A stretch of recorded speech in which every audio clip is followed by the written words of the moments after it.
جی اعوذ باللہ من الشیطان الرجیم بسم اللہ الرحمن الرحیم الحمدللہ والصلاۃ والسلام علی رسول الکریم وبعد۔ تو سب سے پہلے تو یہ ہے کہ ظاہر ہے کہ جو ہم دورہ قرآن کر رہے ہیں تو یہ اللہ تعالیٰ کا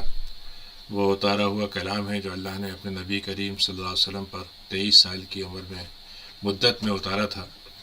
جب نبی کریم صلی اللہ علیہ وسلم پہ وحی کا آغاز ہوا تھا 40 سال کی عمر میں، اور 23 سال تک یہ قرآن اترتا رہا ہے۔ اور قرآن مجید کا ایک اصل نسخہ تو وہ ہے جو لوح محفوظ میں اللہ تعالیٰ کے پاس محفوظ ہے، پھر اس کو اللہ تعالیٰ نے اس کو آسمان دنیا کے اوپر پورا قرآن ایک ساتھ اتارا تھا، جس کے بارے میں اللہ نے کہا کہ انا انزلناہ فی لیلۃ القدر، ہم نے اس کو پورا قرآن ایک ساتھ لیلۃ القدر جو ہے اس میں اتارا تھا۔ پھر اس کے بعد جب نبی کریم صلی اللہ علیہ وسلم کی وحی کا آغاز ہوا تو پھر دھیرے دھیرے اس کے حصے اترتے گئے، اور اس کے وہ حصے جو مکے میں اترے وہ مکی صورتیں کہلاتی ہیں، اور جو حصے مدینہ میں اترے ہیں وہ مدنی کہلاتی ہیں۔ اور یہ جو صورت ابھی ہم سورہ فاتحہ کے بعد سورہ بقرہ پڑھیں گے وہ مدنی صورت ہے، لیکن اس کی اب ترتیب وہ ہے جو قرآن مجید کی اولین ترتیب ہے، پہلے کی ترتیب ہے، اور آپ یہ کام کرواتے رہتے تھے اپنے کاتبین وحی سے۔ پھر اس کے بعد حضرت ابوبکر کے زمانے میں جب پورا قرآن ظاہر ہے کہ نزول اس کا رک گیا، وحی کے رک جانے کے بعد تو پھر حضرت ابوبکر نے سارے بکھرے ہوئے اجزاء جو تھے، جو اسی ترتیب سے تھے جس ترتیب سے لوگوں نے قرآن کو یاد کیا تھا اور آپ نے لکھوایا تھا، تو قرآن کو اس طرح سے مرتب کیا۔ پھر اس کے بعد حضرت عثمان کے زمانے میں اس میں پڑھنے کے جو مختلف طریقے ہو سکتے تھے، اس میں قریش کے طریقے پر اس قرآن کو ترتیب کو آواز کے اعتبار سے، مخارج کے اعتبار سے اور اس کے زبان کی ادائیگی کے لحاظ سے بنایا گیا۔ اس کے بعد ظاہر ہے کہ قرآن مجید کی سب سے بڑی حفاظت تو لوگوں نے اپنے زبانوں سے کی، پڑھ کر اور اپنے دماغوں سے کی، یاد کر کے، اور سب سے بڑا عمل قرآن کے ذریعے کے تھا جو زندگی میں ہوتا تھا، کہ جو قرآن کا حکم ہوتا تھا اس پہ عمل کرتے تھے۔ اور اب ظاہر ہے کہ یہ قرآن مجید محفوظ شکل میں اس طرح سے محفوظ ہے کہ اس کی عربی زبان میں محفوظ ہے، ترجمے کی شکل میں جتنے بھی ترجمے ہو جائیں، لیکن اصل زبان اس کی محفوظ ہے۔ اور ظاہر ہے کہ اس قرآن مجید کا تعلق رمضان سے ہے۔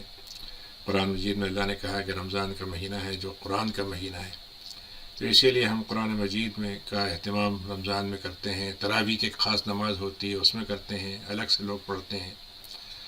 تو اسی سلسلے میں ہم نے ایک سلسلہ شروع کیا تھا، الحمدللہ اس کو کئی سال سے جاری ہے، اور اس سال بھی ہم نے اس کو اس طرح سے شروع کیا ہے کہ اس کو کوشش یہ ہوگی کہ ایک سپارے کا ترجمہ ہم کر لیں، اور کچھ موضوعات ایسے ہوتے ہیں جس میں ضرورت تھوڑی سی شرح کی ہوتی ہے تو وہ بھی چاہیں گے کر لیں گے، اور کچھ وقت ہم نے ایسا بھی رکھا ہے کہ اس میں کوئی سوال جواب ہو تو انشاءاللہ وہ بھی کر لیا جائے گا۔ تو یہاں پر یہ سورہ فاتحہ آپ کے سامنے بھی ہے، اسکرین پہ بھی ہوگی، مطلب میرے سامنے تو ہے کم سے کم۔ تو اس میں یہی ہے کہ اللہ کے نام سے جو بہت مہربان ہے، رحم کرنے والا ہے، بہت مہربان ہے اور رحم کرنے والا ہے۔ سر یہ وہ نہیں آ رہی ہے ہماری اچھا آپ کے اس میں نہیں آ رہی؟ اسکرین پہ نہیں ہے جی، نہیں اوہ، تو بلکہ آج کر لیں پھر آج کر لیتے ہیں، پھر انشاءاللہ میں سیٹ کروا دوں گا۔ اصل میں وہ ہوا یہ تھا کہ وہ ایک لیپ ٹاپ میں اس کو انہوں نے لوڈ کیا تھا، اور وہ دوسرے والا جو ابھی ہے کہ نیا والا اس میں نہیں لوڈ ہوا ہے، تو انشاءاللہ کل کروا دوں گا میں۔ جی جی۔ تو یہ اللہ کے نام سے ہے جو بہت ہی مہربان ہے اور رحیم ہے۔ تو رحمان اور رحیم دونوں اللہ کی صفتیں ہیں،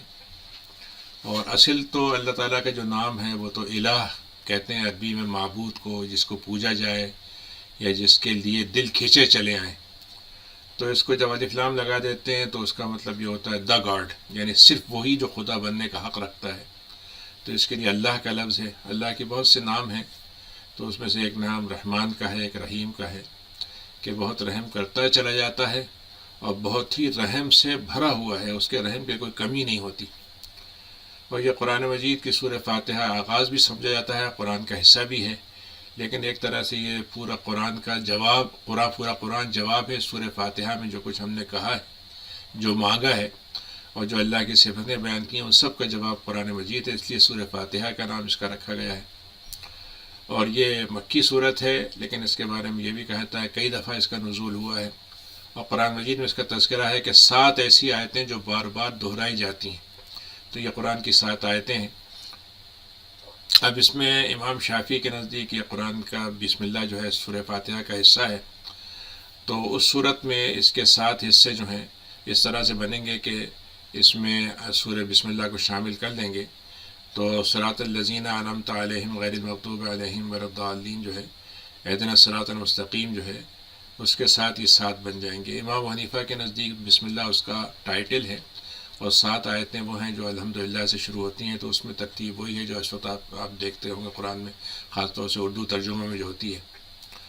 تو اللہ کے نام سے تمام تعریفیں اللہ کے لیے ہیں جو سارے جہانوں کا رب ہے۔ ابھی جہانوں کا مطلب دونوں مطلب ہو سکتے ہیں، یعنی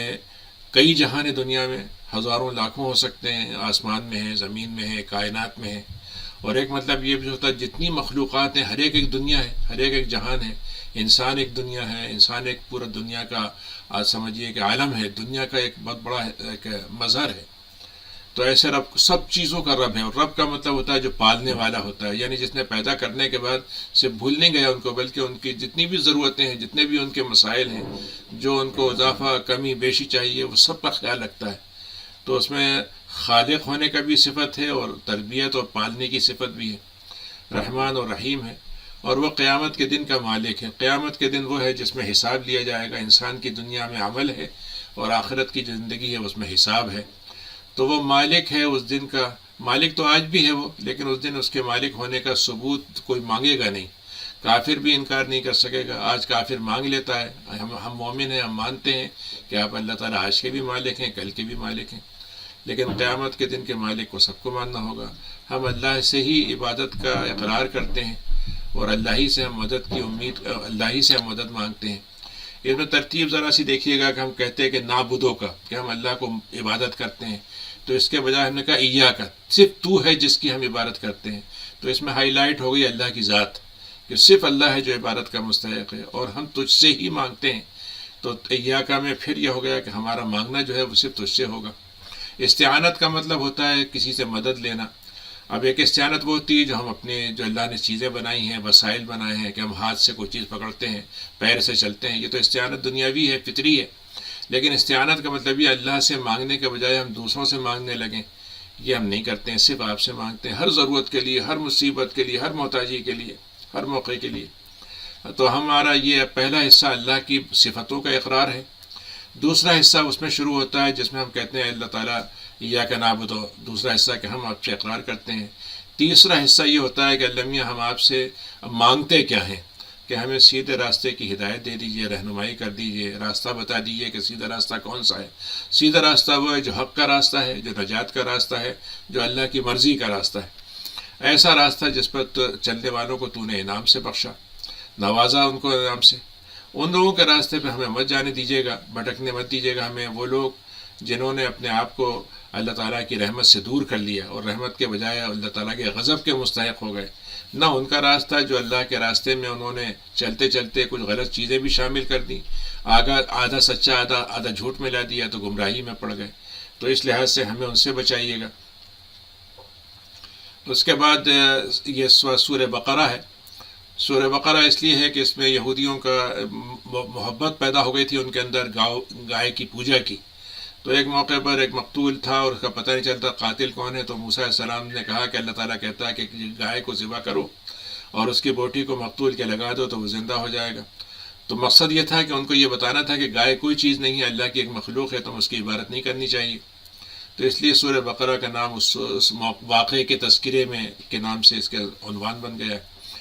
یہ مدنی صورت ہے، یعنی مدینے میں اتری تھی۔ الف لام میم، قرآن میں ایسی آیتوں کے شروع میں ایسے الفاظ ہوتے ہیں جن کو ہم حروف مقطعات کہتے ہیں، ٹکڑے ٹکڑے یعنی پیسز میں ہوتے ہیں۔ الف لام میم 3 لفظ ہیں، لیکن اس کا مطلب کیا ہے ہمیں نہیں معلوم، لیکن قرآن کا حصہ ہے، باقاعدہ ایک آیت ہے۔ تو ذالک الکتاب، یہ اللہ نے ذرا سی اس کی قرآن کی عظمت کو بیان کرنے کے لیے کہا کہ وہ والی کتاب، یعنی یہ کتاب کے بجائے وہ والی کتاب کہا، تو یہ عظمت والا لفظ ہو گیا اس کے لیے، اس میں کوئی شک نہیں ہے۔ شک کا مطلب یہ ہے کہ نہ تو قرآن کے بنانے والے کو طرف سے تمہیں شک ہونا چاہیے کہ اس کو پتہ ہی نہیں تھا، لیکن اس نے کچھ لکھ دیا، وہ ہر چیز کو جانتا ہے، اور پھر اس نے جس ذریعے سے بھیجا اس میں کوئی سوال نہیں کہ کوئی گڑبڑ ہو جائے، کوئی چیز شامل ہو جائے، کچھ بھلا دی جائے۔ اور تیسرا یہ کہ جو قرآن میں جو کچھ بھی ہے اس کے اندر کوئی ایسی بات نہیں جس کے بارے میں کوئی انسان ثابت کر دے کہ صاحب یہ تو غلط تھی، یہ تو بات ایسی اندازے سے کہہ دی تھی۔ تو یہ بالکل محفوظ کتاب ہے اپنے اصل لکھنے والے کی طرف سے، اتارنے کی طرف سے، اور ہم تک مضمونوں کی شکل میں جو کچھ بھی قرآن میں آیا سب میں۔ اور یہ ہے وہ کتاب جس کو تم کہتے ہو کہ ہدایت ہم کو راستہ دکھا دیں، تو یہ ہے کتاب، اس کو تم چلو گے تو اس میں متقی کا راستہ تمہیں مل جائے گا، اللہ سے ڈرنے والوں کا، اللہ سے گناہوں سے بچنے والوں کا اور اللہ تعالیٰ کی نیکیوں کی طرف بڑھنے والوں کا راستہ۔ ان کی پہچان کیا ہے کہ وہ لوگ جو ایمان لاتے ہیں غیب پر بغیر دیکھے، یعنی اللہ کو دیکھا نہیں ہے انہوں نے لیکن پھر بھی اللہ پر ایمان لاتے ہیں، آسمان کو جنت کو نہیں دیکھا ہے لیکن مانتے ہیں، فرشتوں کو نہیں دیکھا ہے لیکن مانتے ہیں۔ تو غیب کا مطلب یہ نہیں ہے کہ نان ایگزسٹنگ، بلکہ مطلب ہے انسین، یعنی ایسی چیز کو مانتے ہیں جو ہے تو لیکن ہمیں دکھ نہیں رہی، اور پھر وہ نمازوں کو قائم کرتے ہیں۔ قیام کا مطلب یہ ہے کہ صرف نماز پڑھتے نہیں ہیں بلکہ نماز کا اہتمام کرتے ہیں، اس کے وضو کا اہتمام، صفائی ستھرائی کا اہتمام، اس کے اوقات کا اہتمام، پھر اس کو صحیح طریقے سے خشوع کے ساتھ پڑھنے کا اہتمام، سب کا اہتمام کر کے نمازوں کو قائم کرتے ہیں، اور جو کچھ ہم نے ان کو دیا ہے اس میں سے تھوڑا سا حصہ ہماری راہ میں خرچ کرتے ہیں، یعنی مال ہم نے دیا ہے، ہمارا دیا ہوا مال ہے، اور ہم کہتے ہیں جب تم مال حلال سے کماؤ گے تمہارا ہو گیا، لیکن حلال کمائی میں سے تم اپنے ضرورتوں کے لیے خرچ کرو لیکن کچھ اللہ کی راہ میں بھی دو۔ تو ان کی پہچان یہ ہے کہ وہ دوسروں کی مدد بھی کرتے ہیں اپنے کمائے ہوئے پیسے سے۔ اور وہ لوگ ہیں جو ایمان لاتے ہیں جو اس سے پہلے کتابیں اتاری گئیں، آدم علیہ السلام سے لے کے جتنے بھی انبیاء گزرے ہیں ان میں سے جو رسول تھے ان پہ کتابیں اتاری گئی تھیں، جن میں سے کچھ کا قرآن نے تذکرہ کیا ہے اور کچھ کا نہیں کیا، تو ہم سب پہ ایمان لاتے ہیں، لیکن ان پر ایمان لانے کا مطلب یہ ہے کہ صرف یہ مانتے ہیں کہ اللہ کی اتاری ہوئی کتاب ہے۔ لیکن آج جو کچھ ان کتابوں میں ہے جیسے تورات ہے، انجیل ہے، اس میں ہمیں یہ قرآن ہی نے بتایا ہے کہ اس کو بدل دیا گیا ہے، اس میں تحریف کر دی گئی ہے، اس میں کچھ چیزیں ہٹا دی گئی ہیں۔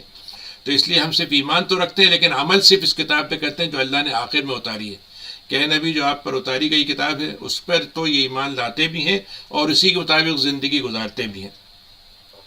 وبالآخرۃ ہم یوقنون، اور آخرت پر ان کو پورا پورا یقین ہے، یعنی ایمان کا ایک اعلیٰ ترین درجہ، ایمان کے بہت سے درجے ہو سکتے ہیں، کمزور ایمان بھی ہوتا ہے، لیکن اعلیٰ ترین یہ ہے کہ ان کے اندر 100% ان کو یقین ہے کہ قیامت کو آنا ہی آنا ہے۔ اولئک علی ھدی من ربہم، یہ وہ لوگ ہیں جو اپنے ہدایت پہ چلتے رہیں گے، یعنی جب ہدایت ان کو مل گئی اور اس باتوں کو مان لیا انہوں نے، ان چیزوں پہ عمل کر لیا، تو اب یہ اپنے رب کی طرف سے ہدایت پہ قائم رہیں گے، اور یہی وہ ہیں جو اپنے آخری انجام میں کامیابی تک پہنچیں گے، ان کی منزل جو ہوگی وہ کامیابی تک ان کو پہنچانے والی ہوگی جو جنت ہے۔ ان الذین کفروا، اس کے مقابلے میں اللہ نے ایک گروہ کا ذکر کیا، یہ ایمان والے ہیں، کتاب اتری انہوں نے مان لیا اور اللہ کی طرف سے جو مطالبے تھے پورے کر دیا، تو ایک گروہ بن گیا۔ دوسرا گروہ کیا ہے؟ انہوں نے انکار کر دیا، وہ مانتے ہی نہیں، وہ کہتے ہیں ہم تو یہ نہیں مانتے کہ تم خدا کو نہیں مانتے، رسول کو نہیں مانتے، کتاب کو نہیں مانتے۔ تو یہ لوگ انکار کرنے والے ہیں، تو اے نبی آپ ان کو ضرور بتائیے، آپ کا کام ہی ہے ان کو پہنچانا، لیکن اگر وہ آپ کی بات کو نہیں مانتے ہیں تو آپ پریشان نہ ہو، آپ کے لیے ان کو ڈرانا نہ ڈرانا دونوں برابر ہے کہ اگر وہ نہیں مان لاتے تو نہیں مان لائیں گے، یعنی آپ کی ناکامی نہیں ہے بلکہ ان کی ناکامی ہے کہ آپ کی بات کو نہیں مان رہے ہیں۔ تو ان کے دلوں پر اس لیے جب انہوں نے اللہ کی بات کا انکار کر دیا تو ہم نے ان کے دلوں پہ مہر لگا دی ہے، ان کی سماعت پر، سننے پر، ان کی آنکھوں پر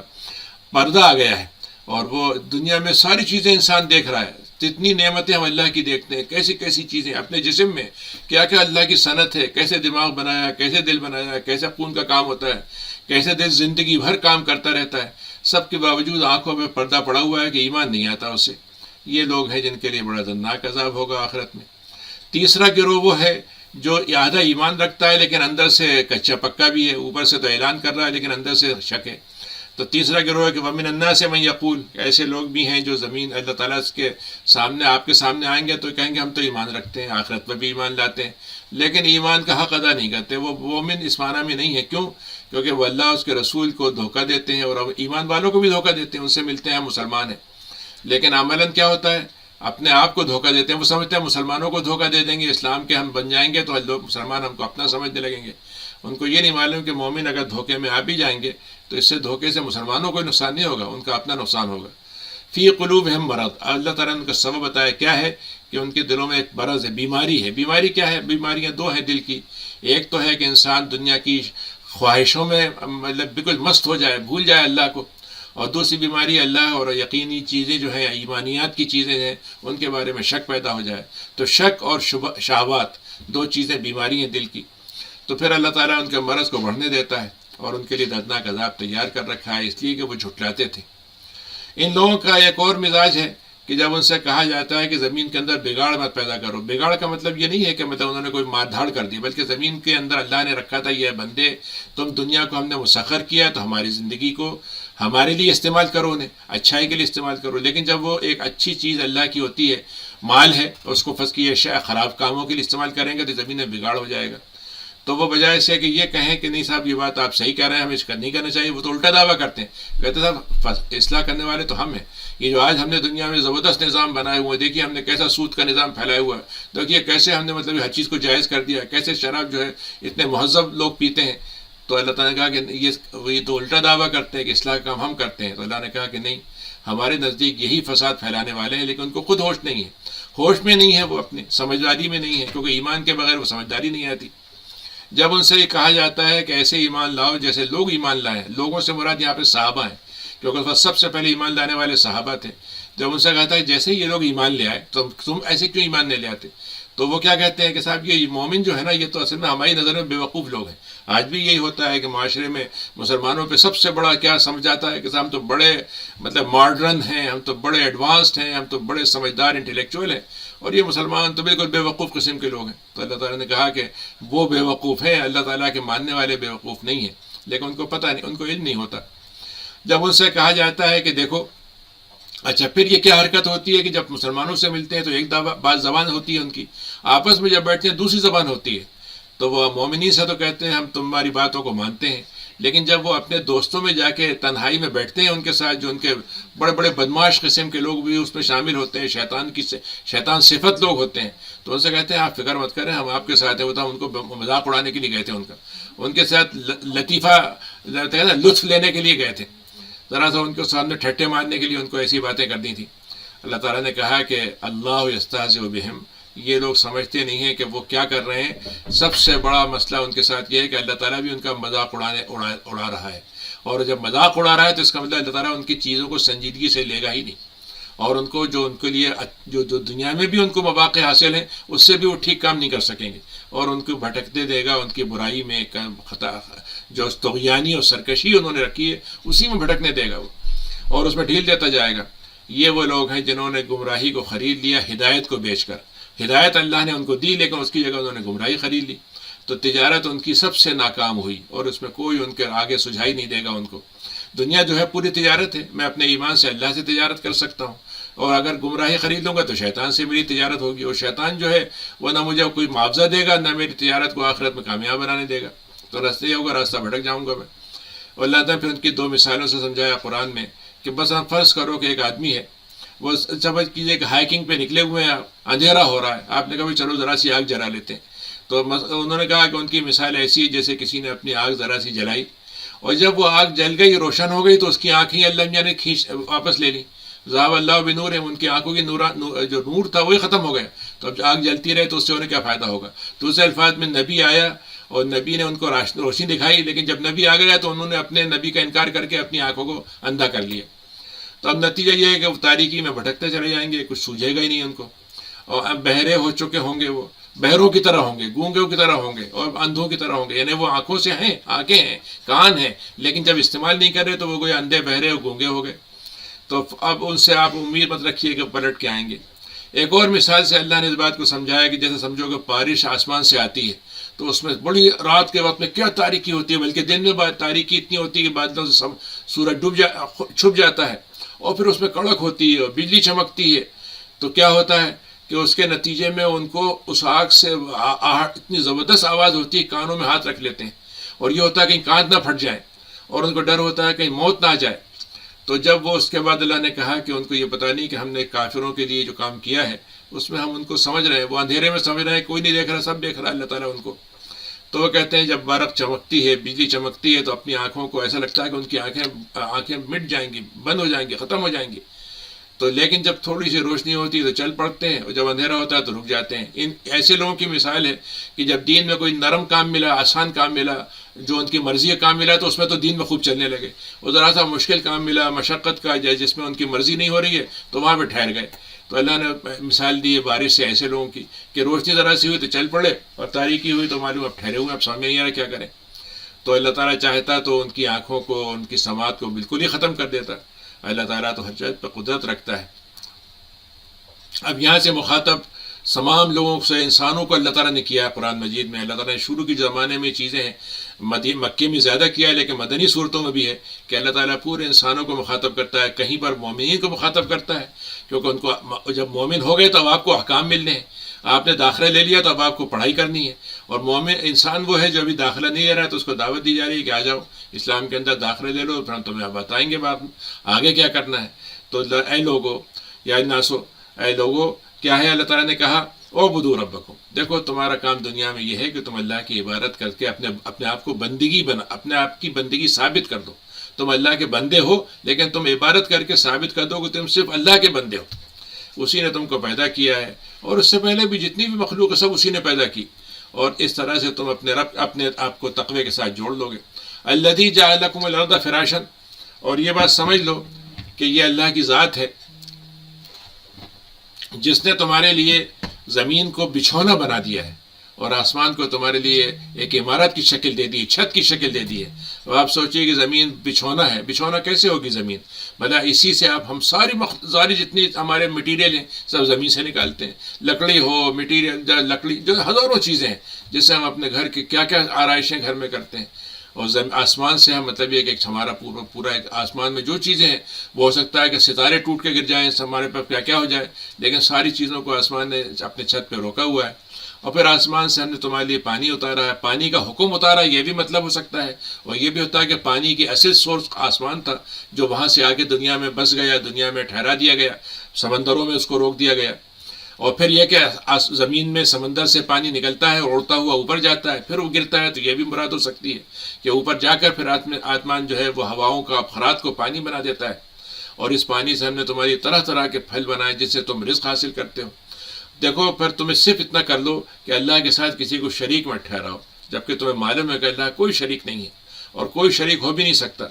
وَإِن كُنتُمْ فِي رَيْبٍ، اے لوگوں اگر تمہیں اللہ کے جو ہم نے اپنی اس بندے پہ محمد پہ جو ہم نے کتاب اتاری ہے، اگر تمہیں کچھ شبہ ہے اس کے بارے میں تو تم ایسا کرو کہ ایک جیسی صورت بنا کے لے آؤ، اس جیسی کوئی صورت بنا کے لے آؤ، اتنی اچھی زبان میں، اتنے ہی اچھے مثالوں کے ساتھ، اتنے ہی اچھی احکام کے ساتھ، اتنی ہی اچھی رہنمائی کے ساتھ، اور اپنے جتنے تمہارے ساتھی ہیں، تمہارے دوست احباب ہیں، تمہارے بڑے بڑے جینیس لوگ ہیں، سب کو بلا لو اللہ کو چھوڑ کر، اور کر کے بتا دو اگر تم واقعی سچے ہو اس بات میں کہ یہ نبی خود بنا لیتے ہیں، نبی نے اپنی زبان سے خود بنا لیا، اپنی طرف سے بنا لیا ہے، تو نبی بھی تمہاری طرح انسان ہے، تم بھی انسان ہو، تمہیں بھی اتنی اچھی عربی آتی جتنی ان کو آتی ہے، تو تم کچھ کر کے دکھا دو۔ فَإِن لَمْ تَفْعَلُوا، تو اگر تم نہیں کر سکتے ہو اور کبھی نہیں کر سکو گے تو پھر اس آگ سے ڈرو جس کا ایندھن انسان ہوگا اور پتھروں سے اس کو بھڑکایا جائے گا، اور وہ کافروں کے لیے تیار کی گئی ہے۔ اے نبی آپ ان کو بشارت دے دیں جو ایمان لاتے ہیں اور جو عمل صالح کرتے ہیں۔ اس وقت ہم 25 نمبر آیت میں، کبھی کوئی آیت زیادہ تھوڑا سا نمبر اچھا نمبر بتا دیا کروں، ٹھیک ہے۔ تو یہ 25ویں آیت ہے، جی ہاں، اور آپ بشارت دے دیجیے ان لوگوں کو جو ایمان لائے ہیں اور جنہوں نے عمل صالح کیا ہے کہ ان کے جو جنتیں ہم نے ان کے لیے بنائی ہیں جس کے نیچے سے نہریں بہتی ہوں گی،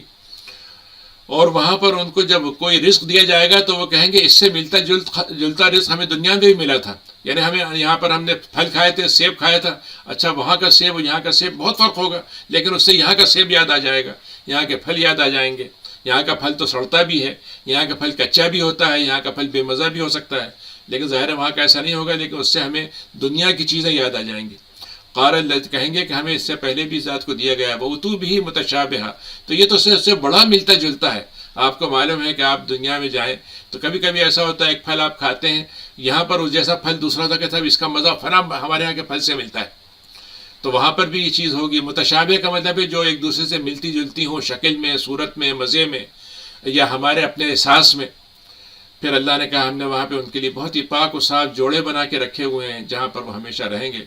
اس کے بعد 26ویں آیت ہے کہ ان اللہ لا یستحی، اللہ تعالیٰ کو اس بات میں کوئی حیا نہیں آتی ہے، شرم نہیں محسوس نہیں ہوتی ہے کہ وہ ایک مثال دے، یہاں تک کہ ایک مچھر کی مثال دے کے بات کو سمجھائے، اس سے چھوٹی مثال یا اس سے بڑی مثال، یعنی دوسرا اللہ کے لیے ساری مخلوقات اس کی اپنی مخلوق ہے، اس کے ماتحت ہیں، لیکن اللہ کو جو کوئی مثال، اچھا مثال کو کیوں ہے کہ مثال سے بعض دفعہ بات سمجھ میں آ جاتی ہے، یعنی ایک بات آپ کہہ دیں کسی کو لیکن اس کی مثال دے دیں تو مثال سے انسان کے ذہن میں ذرا سا آسانی ہو جاتی ہے، تو اللہ تعالیٰ کہتا ہے ہمیں کسی بات کو بیان کرنے میں کوئی مسئلہ نہیں ہے۔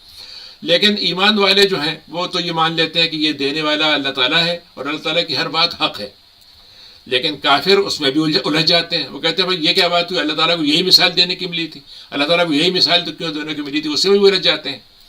تو اللہ تعالیٰ نے کہا کہ یہ قرآن مجید کا عجیب معاملہ ہے کہ یہی قرآن کتاب ہدایت ہے، لیکن جو ہدایت نہیں لیتے تو پھر وہ کتاب گمراہی بن جاتا ہے ان کے لیے. یضل بھی کثیرا، اسی سے اللہ تعالیٰ نے کہا کہ بہت سے لوگ بھٹک جاتے ہیں اور بہت سے لوگوں کو ہدایت ملتی ہے، مگر بھٹکنے کی وجہ کتاب نہیں ہے بلکہ ان کا فسق ہے، ان کا نافرمانی کرنے کا اور ان کو گناہ کرنے کا شوق ہے، اور اس گناہ سے وہ ہٹنا نہیں چاہتے، چھوڑنا نہیں چاہتے اس سے، اس عادتوں تو اس نتیجے قرآن جو ہے ان کے لیے گمراہی کا ذریعہ بن جاتا ہے.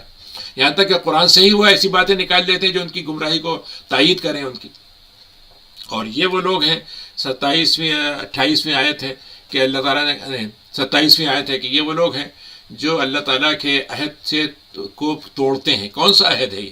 یہ ہم نے اللہ نے جب ہمارے لیے روحوں کو اللہ نے پیدا کیا تھا تو ہم سے اللہ نے ایک عہد لیا تھا، ہم سے میثاق لی تھی کہ الستو بربکم. تمہیں یاد ہے کہ ہم نے تم سے ایک عہد لیا تھا کہ تم نے مانا تھا کہ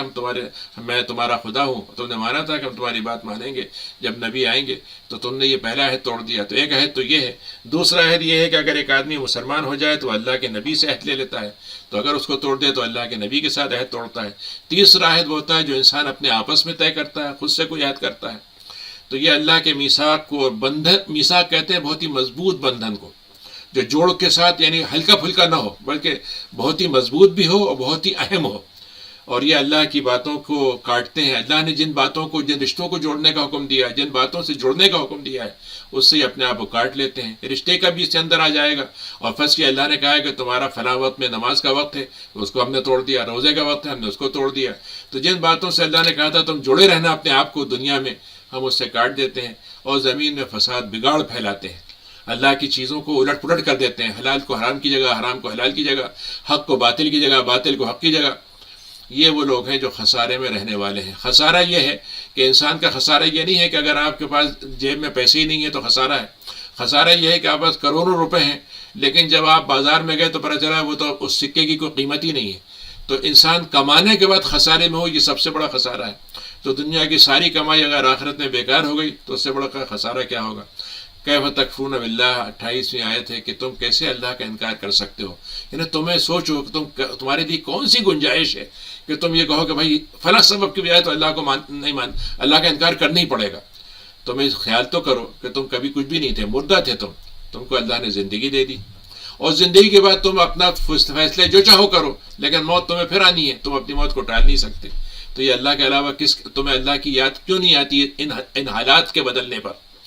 پھر اللہ تعالیٰ تمہیں زندہ کرتا ہے، تم بس اس بات کا انکار کرتے ہو. تم کہتے ہیں ہم دوبارہ زندہ نہیں ہوں گے. تم زندگی کو ہی مانتے ہو کہ زندگی سے پہلے نہیں تھے، یہ بھی مانتے ہو کہ ہمیں مرنا ہے، لیکن مرنے کے بعد جینا جو ہے وہ تمہارے لیے، اور چونکہ مرنے کے بعد جینے کو انکار کرتے ہو تو سوچتے ہو پھر مجھے کوئی حساب بھی نہیں دینا ہوگا،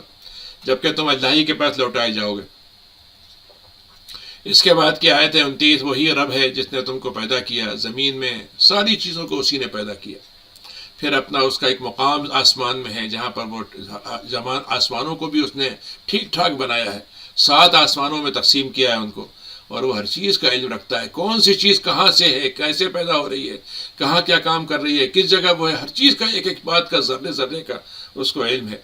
اب اس کے بعد اللہ تعالیٰ نے وہ منظر ہمارے سامنے پیش کیا ہے 30ویں آیت میں کہ تمہارا آغاز کیسے ہوا تھا، تمہارے پہلے انسان کی تخلیق کیسے ہوئی تھی. تو اس واقعے کو اللہ نے ذکر کیا ہے کہ فرشتوں سے اللہ نے کہا کہ میں ایک زمین میں جانشین بنانے جا رہا ہوں. خلیفہ کا مطلب یہ ہوتا ہے کہ جو کسی کی طرف سے نیابت یا نمائندگی کرے. اعزاز تکریم کے لیے بھی ہو سکتا ہے، آزمائش کے لیے بھی ہو سکتا ہے، کسی کے انتقال کے بعد بھی ہو سکتا ہے. تو انسان کو اللہ تعالیٰ نے آزمائش اور تکریم دونوں کے لیے کہا کہ میرے کام جو ہے تمہیں کرنا ہوں گے، تمہیں میں آزمانا چاہتا ہوں اس کو دیکھ کر، اور تمہیں میں عزت دینا چاہتا ہوں.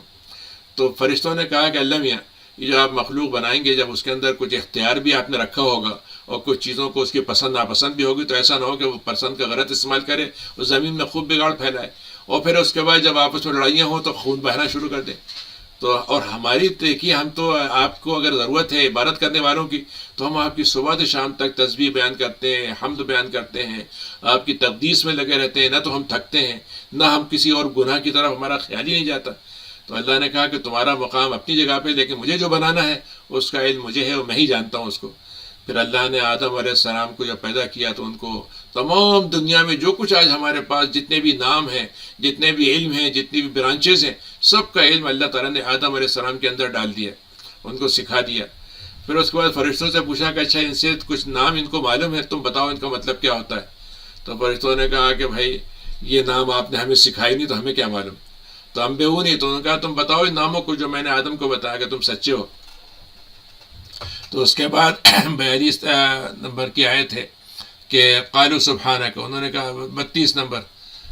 کی آیت ہے کہ اللہ ہم اعتراف کرتے ہیں کہ ہمارا علم تو وہ ہے جو آپ نے سکھایا تھا، اس کے علاوہ ہمیں کچھ پتہ نہیں. آپ کی ذات ہے جس کے پاس سب کچھ علم ہے، اور آپ ہی سب علم رکھنے والے ہیں اور حکیم ہیں. پھر اس کے بعد آدم سے انہوں نے کہا کہ اے آدم اب تم ان کو بتا دو جو ہم نے نام تمہیں سکھائے. تو آدم نے صرف سنے نہیں تھے بلکہ یاد بھی کر لیا تھا، اور انہوں نے آدم علیہ السلام نے پورے دہرا بھی دیے. تو اس کے بعد انہوں نے اللہ نے فرشتوں سے کہا کہ تم سے میں نے نہیں کہا تھا کہ مجھے وہ باتوں کا علم ہے جو تمہیں بھی نہیں معلوم، جو آسمان اور زمین کے اندر غیب کی باتیں جو تم کو میں نے نہیں بتائی. اللہ تعالیٰ جس چیزوں کو چاہتا ہے وَعَلَمُ مَا تُبْدُونَ، اور اللہ تعالیٰ کہتا ہے کہ تم چھپاتے کیا ہو اور ظاہر کیا کرتے ہو، اس کا بھی اللہ کو خوب علم ہے. اس کے بعد اللہ نے تیسری اس کے بعد ہے آیت ہے 34 نویں کہ اس میں اللہ نے کہا کہ وَإِذْ قُلْنَا، ہم نے فرشتوں سے کہا کہ آدم کے لیے سجدہ کرو. ابھی سجدے کا مطلب کیا ہے؟ یعنی اپنا تم ایک طرح سے ان کو مان لو کہ تمہارے اوپر وہ ان کو اشرف المخلوقات ان کو بنایا گیا ہے، تمہارے لیے عظمت کا مقام ان کے لیے ہے کہ تم ان کے آگے اپنے آپ کو ایک طرح سے تعظیمی طور پر ان کے لیے سجدہ کرو. تو سب نے سجدہ کیا مگر ابلیس رک گیا. اس نے کہا کہ نہیں میں تو نہیں کروں گا، اور اس کو تکبر میں پڑ گیا. اس نے تکبر میں کیا پڑھا کہ صاحب میں زمین میں مٹی سے بنے ہیں یہ لوگ، اور میں تو آگ سے بنا ہوں، اور آگ جو ہوتی ہے وہ زیادہ طاقتور ہوتی ہے، وہ مٹی کو بھی جلا دیتی ہے.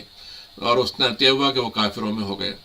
اس کے بعد اگلی آیت ہے وَإِذْ قُلْنَا، ہم نے آدم سے کہا کہ دیکھو آدم تمہیں تو کچھ ہو رہا ہے، اب ہم نے تمہیں پیدا تو کر دیا ہے، تبدیل بھی ہو گئی ہے،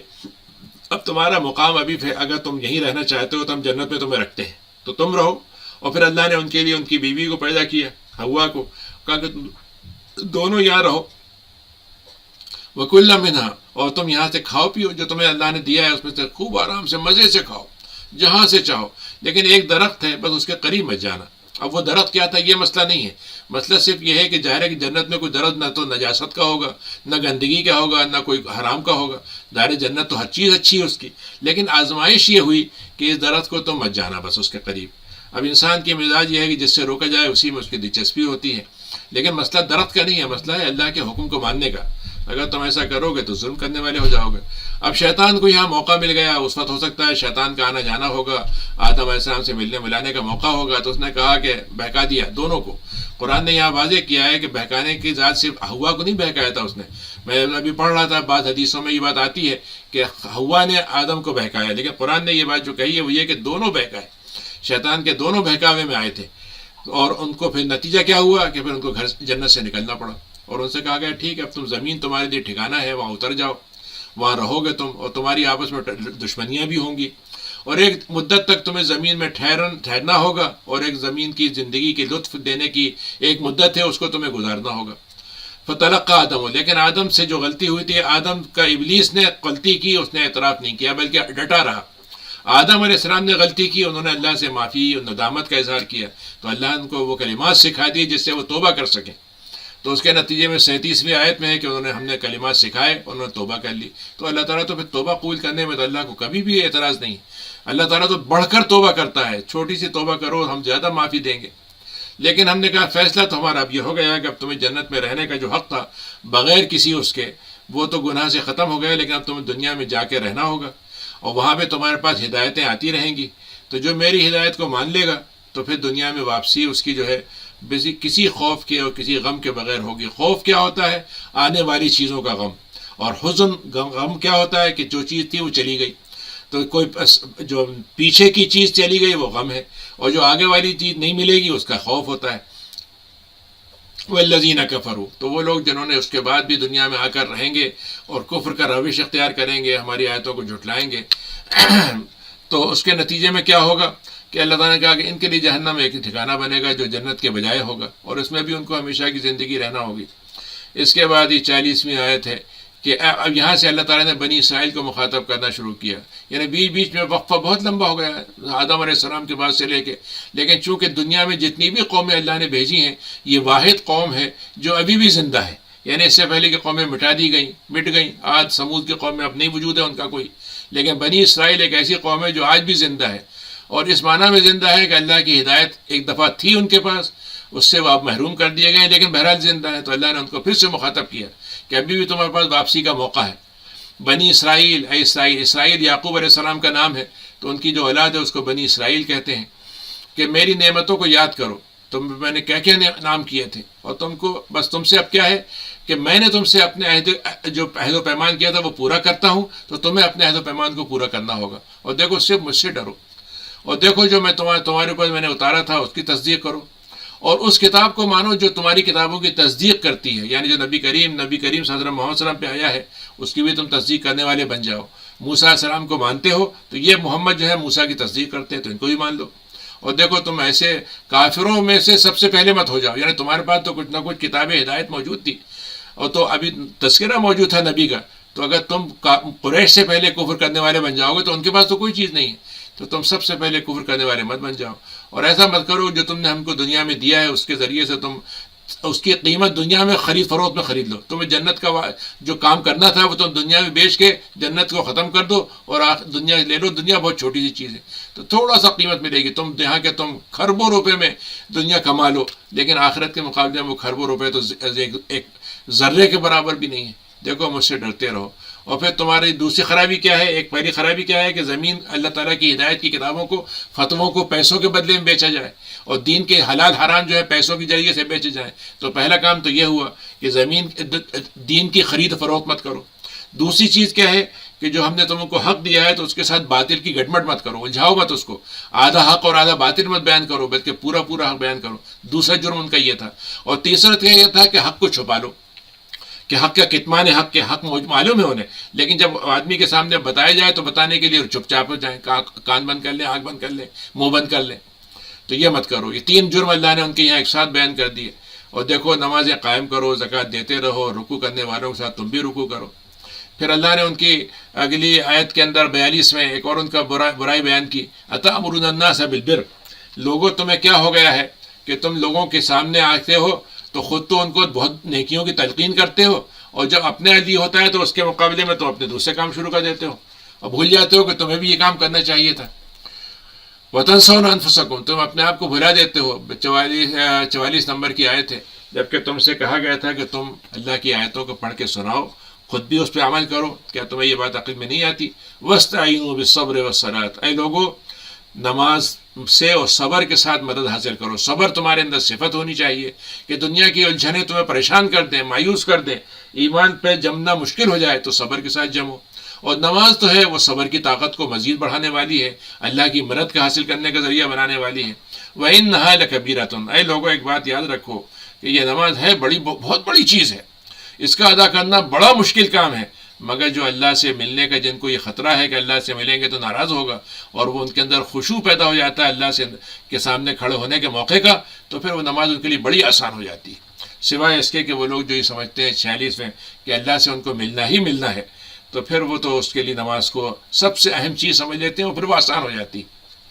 یا بنی اسرائیل، اس کے بعد یہ ہے 47ویں آیت ہے کہ پھر بنی اسرائیل کو مخاطب کیا کہ اے بنی اسرائیل، دیکھو تمہاری نعمتوں کو تو یاد کرو، میں نے تم پہ کیا کیا کیے تھے، کیسے تم کو فرعون سے نکالا تھا، کیسے تمہیں ایسی غذائیں دی تھی جو تمہیں مل نہیں سکتی تھی، ایسے تمہیں نبیوں کے ذریعے سے تمہیں ہر وقت رہنمائی دی تھی، اور تمہیں دنیا کی قوم میں فضیلت دی تھی کہ تم کو داری جہاں پہ میں نے فضیلت دی تھی۔ پھر اس کے بعد 48ویں ہے کہ اے لوگوں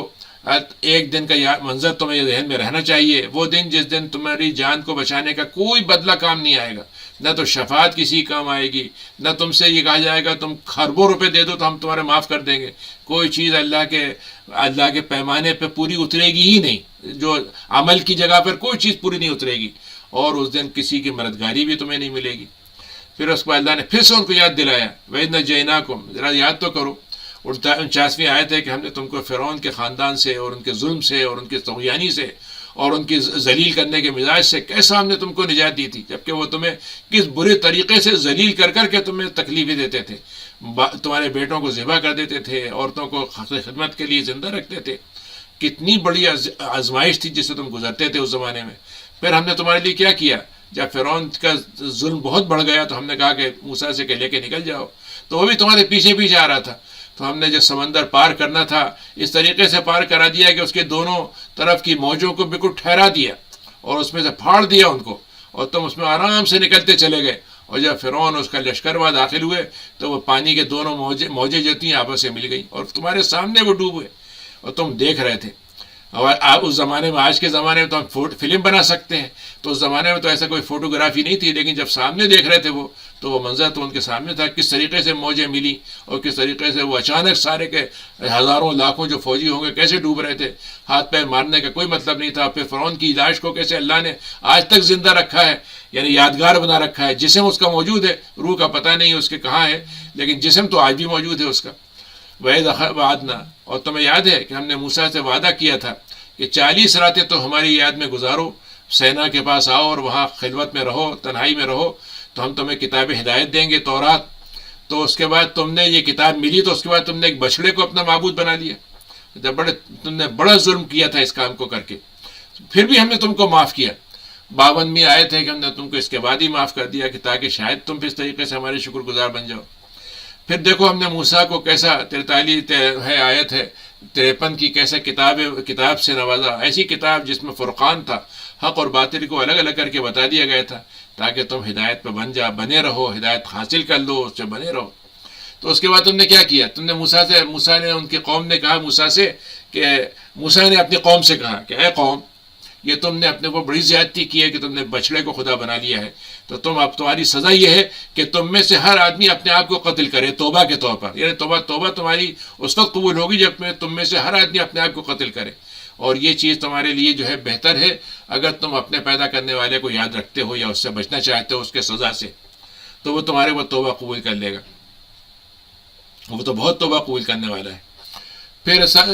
55 آیت ہے کہ موسیٰ نے کہا اپنی قوم سے، موسیٰ نے کیا قوم نے کہا،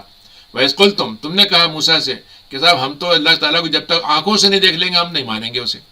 یعنی وہ قوم جو اللہ کی دعویٰ کرتی ہے کہ ہم خدا کے چہیتے ہیں، خدا کے بڑے چوزن پیپل ہیں، وہ بھی کہتے ہیں جب ہم اللہ کا حکم اس وقت مانیں گے جب وہ خود ہمارے سامنے کھڑا ہو کے ہم کو حکم دے گا۔ تو ہم نے تمہارے لیے ایک بہت ہی کڑکے کی چیز بھیجی اور تم دیکھ رہے تھے اس کو، کس طریقے سے وہ کڑکا آیا تھا اور کس طریقے سے اس نے تم میں سے ہزاروں کو پکڑ کے جلا دیا تھا۔ پھر ہم نے تم کو دوبارہ زندہ کر دیا مرنے کے بعد تاکہ تمہارے اندر شکر گزاری کی کوئی جذبہ ہے تو وہ زندہ ہو جائے۔ اور ہم نے تمہارے لیے کیسے انعام کیے کہ سایہ کر دیا بادلوں کا کہ دھوپ کی تمہیں جو تپش ہے اس سے تم بچے رہو، اور ہم نے تمہارے لیے من اور سلوہ، من ایک گوند ہوتا تھا، گوند کی طرح غذا ہوتی درخت سے نکلتی تھی کہ بس جائیے اس کو نکال لیجیے اور کھا لیجیے، اس کا مزہ بھی بہت اچھا اور پکانے کی ضرورت نہیں، اور سلوہ ایک بٹیر کی طرح پھل ہوتا تھا، جانور ہوتا تھا کہ اس کو پکڑ لیجیے بڑے آرام سے اس کو بھونیے کھائیے اور آپ کے لیے غذا تیار، کہ وہاں پر نہ تو ان کے پاس کوئی پکانے کا انتظام تھا، نہ مسالے تھے، نہ بڑی بڑی سہولتیں تھیں، تو یہ 2 چیزیں ہم نے ان کو، تم سینا کے جب وہ نکلے تھے وادی تیہ میں تو وہاں کے بھٹک رہے تھے تو وہاں پر اللہ نے ان کے لیے سایہ کر دیا اور یہ غذا دے دی۔ تو ہم نے ان سے کہا کہ تم کھاؤ اور پیو جو ہمارا رزق ہے، لیکن ہمارا جو پاک صاف رزق ہے بس وہ کھانا، حرام رزق مت کھانا، گندا رزق مت کھانا، نجس مت کھانا۔ پھر بھی وہ ظلم کرتے رہے، ہماری طرف سے ان پہ کوئی ظلم نہیں ہوا۔ اس کے بعد 58ویں آیت ہے، ہم نے ان سے کہا کہ دیکھو تمہارا کام یہ ہے کہ تم اس بستی میں داخل ہو جاؤ جو ہم نے بیت المقدس کی بستی ہے جہاں پر اللہ تعالیٰ کی عبادت کے مرکز بنے ہوئے تھے اور اس پر کافروں کا قبضہ ہو گیا تھا، تو ہم نے ان سے کہا جاؤ اس بستی کے تحت تم داخل ہو جاؤ، اور جب داخل ہونا تمہیں خوب وہاں پہ غذا بھی ملے گی، لیکن جب جانا تو دروازے پہ سجدہ کرتے ہوئے جانا، اس کے قلعے کے دروازہ جب کھل جائے تو اس میں سجدہ کرنا اور اللہ سے کہنا اللہ میاں ہماری مغفرت کر دیجیے گا، ہمارے گناہ جھاڑ دیجیے گا۔ حتہ کا مطلب ہوتا ہے ہمارے گناہ جھاڑ دیجیے گا، معاف کر دیجیے گا، اور اللہ تعالیٰ تو محسنین کو بڑھاتا ہی ہے اور زیادہ کر کے دیتا ہے۔ لیکن تم نے کیا کیا؟ تم نے یہ کیا کہ جب وہاں داخل ہونے لگے تو ایک تو داخل ہونے میں تم نے پریشانی کی، داخل ہونے میں بڑے تمہیں پریشانی ہوئی کہ وہاں کی طاقتور قوم ہم کیسے لڑیں گے۔ بہرحال کس طریقے سے گئے بھی تو وہاں پر بجائے سجدہ کرنے کے اکڑتے ہوئے گئے، اور تم نے وہاں پر وہ جملہ جو ہم نے کہا تھا اس کو بدل کے کچھ اور کہنا شروع کر دیا، تو ہم نے تمہارے اوپر آسمان سے ایک عذاب اتارا، ایک بہت ہی گندگی میں ڈالنے والا، بہت ہی نجس بنانے والا عذاب ہم نے تم پہ ڈالا، اس لیے کہ تمہارے اندر فسق کی اور اللہ سے کھلی بدکاری کی تمہارے اندر صفت آ گئی تھی۔ پھر اس پر اللہ نے 60ویں آیت میں کہا کہ موسیٰ سے انہوں نے کہا کہ اے موسیٰ پانی کی بڑی کمی ہے، چشمے ہیں نہیں، نہریں بہتی نہیں ہیں، آسمان سے بارش نہیں ہو رہی ہے۔ تو موسیٰ سے اللہ نے کہا کہ جاؤ ایک پتھر ہے، اس پر پتھر پہ تمہارا جو عصا ہے اس کو مارو،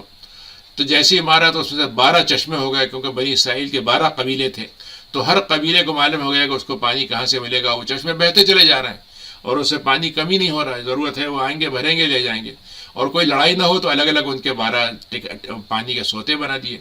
جاؤ کھاؤ اور پیو اللہ کے رزق سے، لیکن زمین میں فساد مت پھیلانا۔ پھر اس کے بعد آتا ہے 61ویں آیت میں کہ جب موسیٰ سے تم نے کہا، یہ اللہ تعالیٰ مخاطب کر رہا ہے تم سے کہا، تو موسیٰ کے زمانے کا تو یہودی کچھ اور تھے، نبی کریم کے زمانے کے تو کچھ اور ہیں، لیکن ظاہر ہے جب ایک انسان کا خاندان کا ایک تسلسل ہوتا ہے تو آپ جب یہ بات کرتے ہیں تو آپ کہتے ہیں بھائی تمہارے باپ دادا نے یہ بات کی تھی، دوسرے الفاظ میں تمہیں تو یاد ہے نا، تمہیں یاد رکھنا چاہیے اس بات کو، اور تم اس کا کنٹینیوٹی ہو۔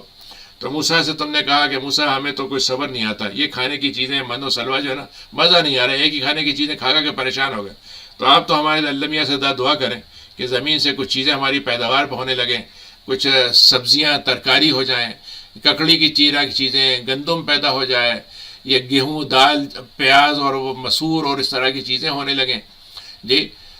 قالو، تو اللہ کے نبی نے کہا موسیٰ نے عجیب لوگ ہو تم، اتنا شاندار کھانا تمہیں مل رہا ہے، اس کے مقابلے میں تو جو چیز سبزی سڑ جاتی ہے، بے مزہ ہو جاتی ہے، اور مطلب یہ ہے کہ تھوڑی دیر کے بعد اس کے کھانے سے تمہارے اندر بدہضمی ہو سکتی ہے،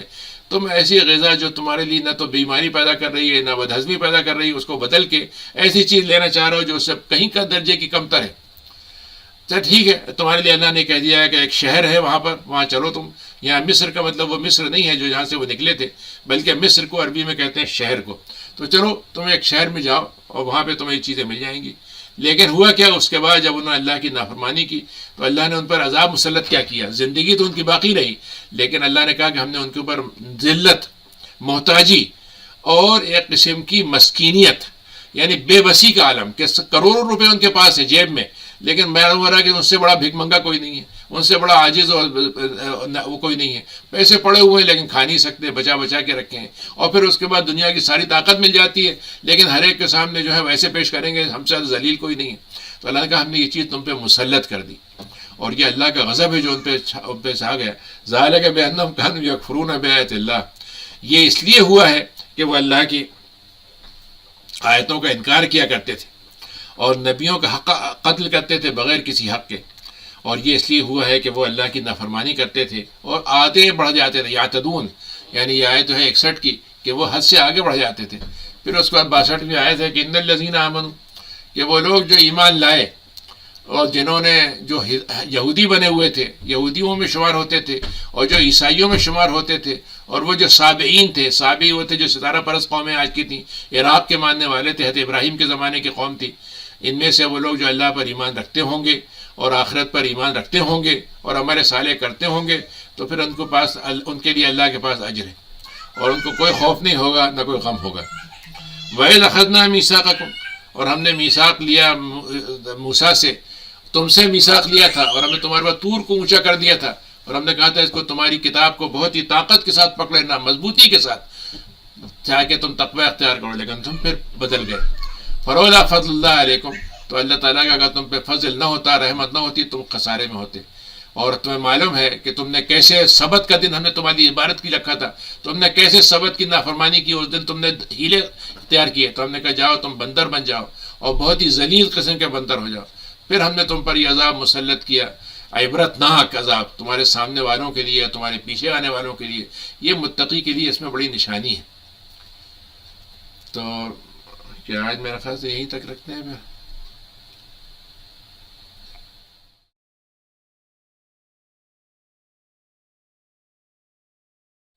سوال مطلب چھوٹے چھوٹے سوال ہیں، ایک دو جی چاہیں تو اس کو لے لیں۔ ایک سیکنڈ ذرا، یہ سوال ایک ہے کہ جب فرشتوں کو تعلیم ہی نہیں دی گئی تھی تو امتحان کیوں لیا گیا ان کا، یہ ایک سوال ہے۔ فرشتوں کا امتحان تو نہیں لیا گیا، فرشتوں کو صرف یہ بتایا گیا کہ تمہارا خیال یہ ہے کہ تمہارے پاس جتنا علم ہے